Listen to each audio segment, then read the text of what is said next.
Demain s'ouvrent les 72 heures du livre, événement signé Harmattan Guinée, pour placer la lecture au cœur du développement. La structure de Sansi Kaba Diakité se bat pour la promotion de la littérature guinéenne, mais aussi pour faire de Conakry la capitale mondiale du livre. Pays invité cette année, la Côte d'Ivoire. La délégation ivoirienne est déjà à Conakry. Yaya Silla. Les journées tant attendues commencent demain, jeudi 23 avril 2015, ici au Centre culturel franco-guinéen. Depuis ce matin, les volontaires sont à l'œuvre pour placer les tentes et installer les stands. Les écrivains, éditeurs, le public découvriront des rayons achalandés dans ces stands. Petit à petit, grâce à l'Harmattan Guinée, que la lecture et l'écriture prennent une place importante dans notre pays.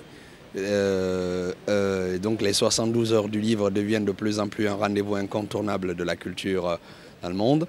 Et je suis très heureux cette année de faire partie des auteurs qui vont présenter leur livre pendant ces 72 heures du livre. Même rythme de préparation à Blouson de Kaloum. Ici, la présentation physique des 72 heures du livre rappelle au Salon du livre de France qui vient de s'achever. La Côte d'Ivoire, pays invité d'honneur pour les 72 heures du livre, est arrivée en vol spécial cet après-midi. Forte de 17 membres, cette délégation est composée des écrivains, des éditeurs et plusieurs autres membres de la filière livre.